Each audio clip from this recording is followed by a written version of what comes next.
شروع اللہ کے نام سے جو بڑا مہربان نہایت رحم والا ہے۔ قاف قرآن مجید کی قسم کہ محمد صلی اللہ علیہ وآلہ وسلم پیغمبر خدا ہے، لیکن ان لوگوں نے تعجب کیا کہ انہی میں سے ایک ہدایت کرنے والا ان کے پاس آیا تو کافر کہنے لگے کہ یہ بات تو بڑی عجیب ہے، بھلا جب ہم مر گئے اور مٹی ہو گئے تو پھر زندہ ہوں گے؟ یہ زندہ ہونا عقل سے بعید۔ ان کے جسموں کو زمین جتنا کھا کھا کر کم کرتی جاتی ہے ہم کو معلوم، اور ہمارے پاس تحریری یادداشت بھی ہے۔ بلکہ عجیب بات یہ ہے کہ جب ان کے پاس دین حق آ پہنچا تو انہوں نے اس کو جھوٹ سمجھا، سو یہ ایک الجھی ہوئی بات میں پڑ رہے ہیں۔ کیا انہوں نے اپنے اوپر آسمان کی طرف نگاہ نہیں کی کہ ہم نے اس کو کیوں کر بنایا اور کیوں کر سجایا، اور اس میں کہیں شگاف تک نہیں؟ اور زمین کو دیکھو، اسے ہم نے پھیلایا اور اس میں پہاڑ رکھ دیے اور اس میں ہر طرح کی خوشنما چیزیں اگائیں تاکہ رجوع لانے والے بندے ہدایت اور نصیحت حاصل کریں۔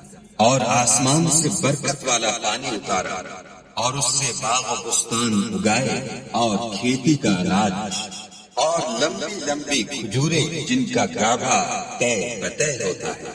یہ سب کچھ بندوں کو روزی دینے کے لیے کیا ہے، اور اس پانی سے ہم نے شہر مردہ یعنی زمین افتادہ کو زندہ کیا۔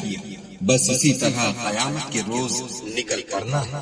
ان سے پہلے نوح کی قوم اور کنویں والے اور سمود جھٹلا چکے ہیں، اور عاد اور فرعون اور لوط کے بھائی اور بن کے رہنے والے اور تبع کی قوم، غرض ان سب نے پیغمبروں کو جھٹلایا تو ہماری وعید بھی پوری ہو کر رہی۔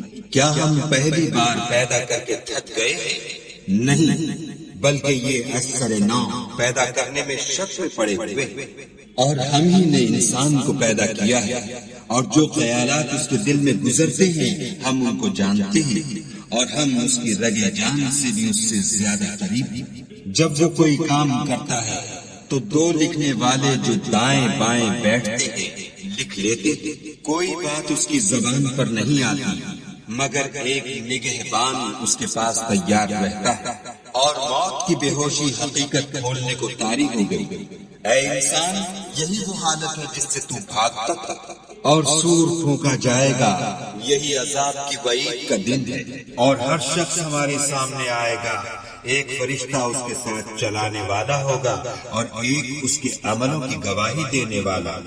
یہ وہ دن ہے کہ اس سے تو غافل ہو رہا تھا، اب ہم نے تجھ پر سے پردہ اٹھا دیا تو آج تیری نگاہ تیز ہے۔ اور اس کا ہم نشین فرشتہ کہے گا کہ یہ اعمال نامہ میرے پاس حاضر ہے۔ حکم ہوگا کہ ہر سرکش ناشکرے کو دوزخ میں ڈال دو، جو مال میں بخل کرنے والا، حد سے بڑھنے والا، شبہ نکالنے والا، جس نے خدا کے ساتھ اور معبود مقرر کر رکھے تھے، تو اس کو سخت عذاب میں ڈال دو۔ اس کا ساتھی شیطان کہے گا کہ اے ہمارے پروردگار، میں نے اس کو گمراہ نہیں کیا تھا بلکہ یہ آپ ہی رستے سے دور بھٹکا ہوا تھا۔ خدا کہے گا کہ ہمارے حضور میں رد و قب نہ کرو، ہم تمہارے پاس پہلے ہی عذاب کی وعید بھیج چکے تھے۔ ہمارے ہاں بات بدلہ نہیں کرتی اور ہم بندوں پر ظلم نہیں کیا کرتے۔ اس دن ہم دوزخ سے پوچھیں گے کہ کیا تو بھر گئی؟ وہ کہے گی کہ کچھ اور بھی ہے، اور بہشت پرہیزگاروں کے قریب کر دی جائے گی کہ مطلق دور نہ ہوگی۔ یہی وہ چیز ہے جس کا تم سے وعدہ کیا جاتا تھا، یعنی ہر رجوع لانے والے حفاظت کرنے والے سے، جو خدا سے بن دیکھے ڈرتا رہا اور رجوع لانے والا دل لے کر آئے، اس میں سلامتی کے ساتھ داخل ہو جاؤ، یہ ہمیشہ رہنے کا دن ہے۔ وہاں وہ جو چاہیں گے ان کے لیے حاضر ہے، اور ہمارے ہاں اور بھی بہت کچھ ہے، اور ہم نے ان سے پہلے کئی امتیں ہلاک کر ڈالی، وہ ان سے قوت میں کہیں بڑھ کر تھے، وہ شہروں میں گشت کرنے لگے۔ کیا کہیں بھاگنے کی جگہ ہے؟ جو شخص دل آگاہ رکھتا ہے یا دل سے متوجہ ہو کر سنتا ہے اس کے لیے اس میں نصیحت ہے۔ اور ہم نے آسمانوں اور زمین کو اور جو مخلوقات ان میں ہے سب کو 6 دن میں بنا دیا اور ہم کو ذرا بھی تکان نہیں ہوا۔ تو جو کچھ یہ کفار بکتے ہیں اس پر صبر کرو، اور آفتاب کے طلوع ہونے سے پہلے اور اس کے غروب ہونے سے پہلے اپنے پروردگار کی تعریف کے ساتھ تسبیح کرتے رہو، اور رات کے بعض اوقات میں بھی اور نماز کے بعد بھی اس کے نام کی تنزیہ کیا کرو۔ اور سنو، جس دن پکارنے والا نزدیک کی جگہ سے پکارے گا، جس دن لوگ چیخ یقیناً سن لیں گے، وہی نکل پڑنے کا دن ہے۔ ہم ہی تو زندہ کرتے ہیں اور ہم ہی مارتے ہیں، اور ہمارے ہی پاس لوٹ کر آنا ہے۔ اس دن زمین ان پر سے پھٹ جائے گی اور وہ جھٹ پٹ نکل کھڑے ہوں گے۔ یہ جمع کرنا ہمیں آسان ہے۔